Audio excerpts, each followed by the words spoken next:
What is going on, guys? This is MotoWorks, and we are down to the wire on this bike. I literally am going racing in a couple hours.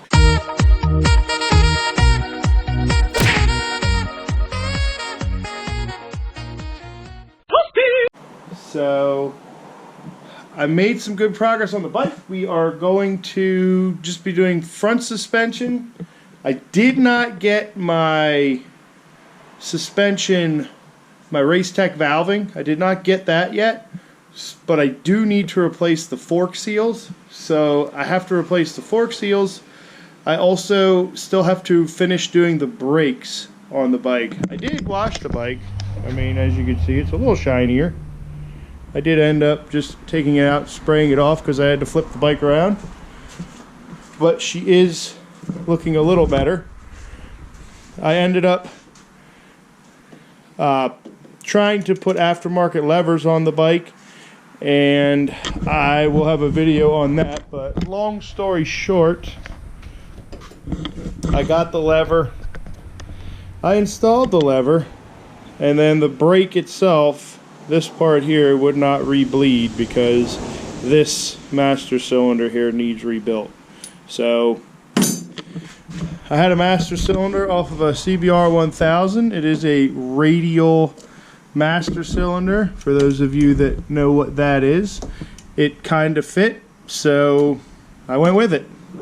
So I've got two mismatched levers. I have the aftermarket eBay one here and a stock Honda lever here, but whatever, we're going racing. It'll work, it'll stop the bike, that's all it needs to do.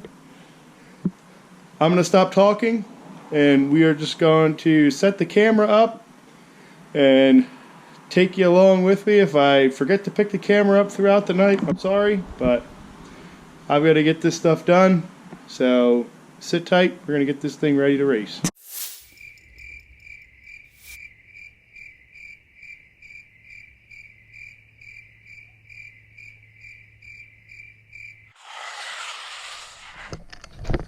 So it would only be fitting to run into a problem. When I took the suspension apart, you can look here. This rod here is actually supposed to not be bent over at a hard 90-degree angle. It slots down into this here.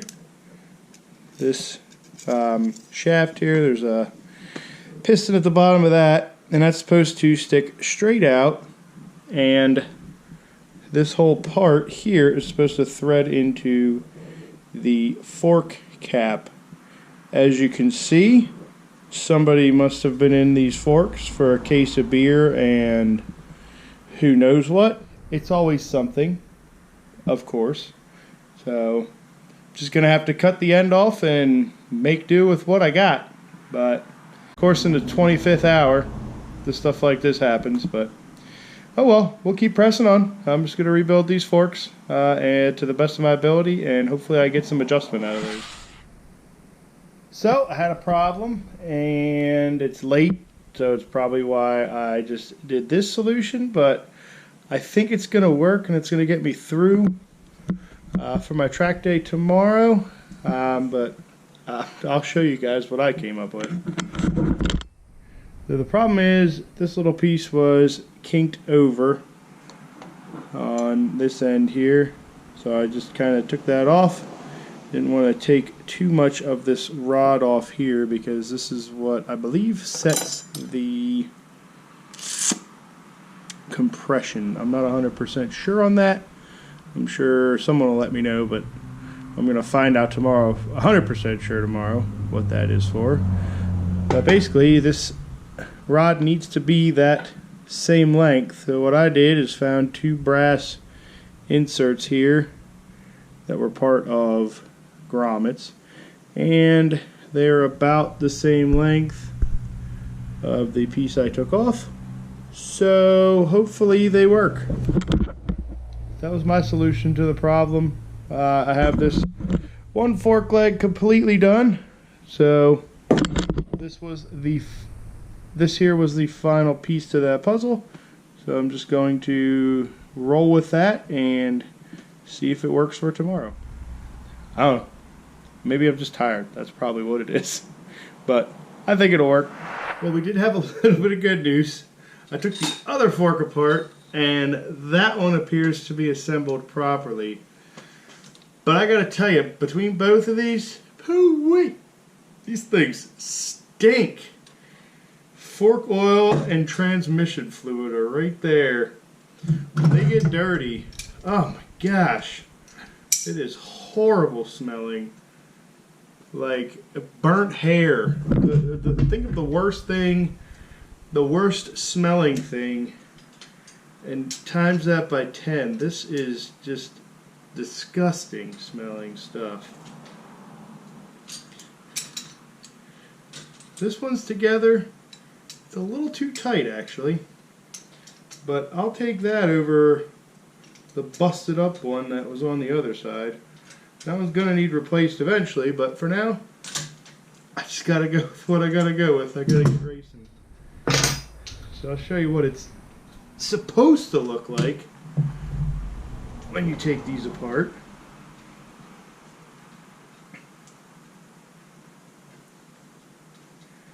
This is supposed to unthread just like it did, and this rod is supposed to come out and be one piece and not mushroomed on the top. So hopefully my fix on the other side worked, but we won't know until tomorrow.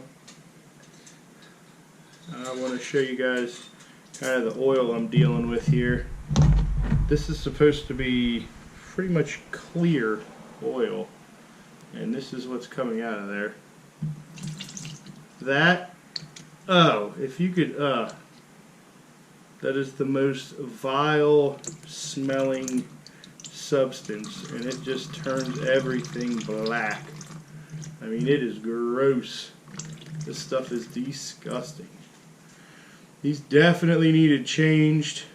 I mean, if I wouldn't have changed this stuff, number one of my forks wouldn't have even been working like it's supposed to, so I wouldn't have even had any type of adjustability out of the one side. So I'm glad I did this. Yeah, it's taken me a little longer than it should have, but oh well.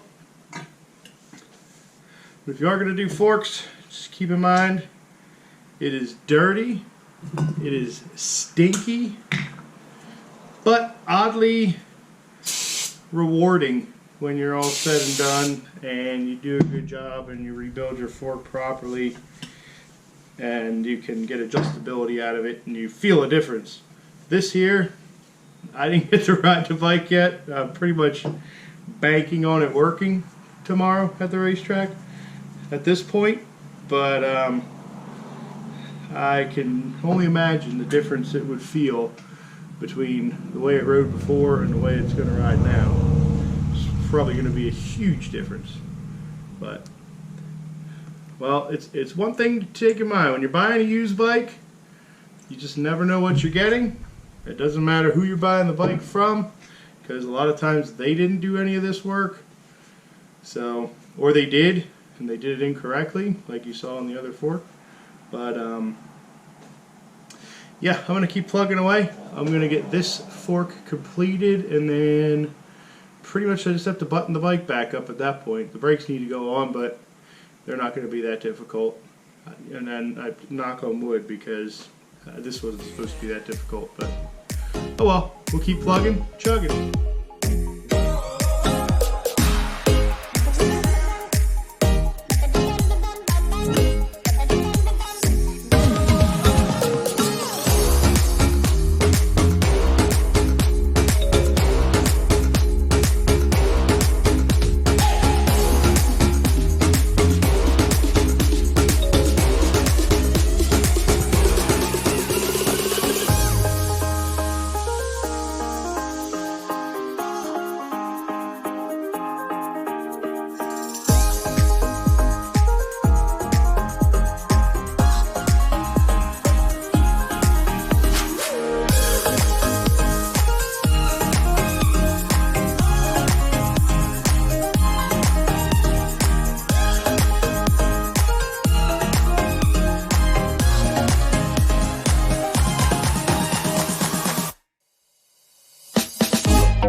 Well, it's done. It's almost 2 in the morning, the day of, but it's done. Plastics are on.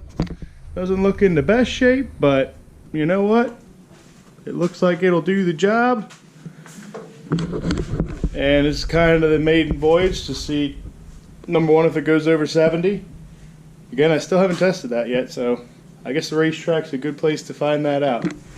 But did the brakes, flushed the brakes, got the forks all done, put the bodywork back on. It's on there. We'll leave it at that, and we're gonna see how this thing does on the racetrack tomorrow, or well, today, I guess. Thanks for checking the video out. Like I said, I had to get this done. Didn't really have time to talk, so we'll see you out at the track next day.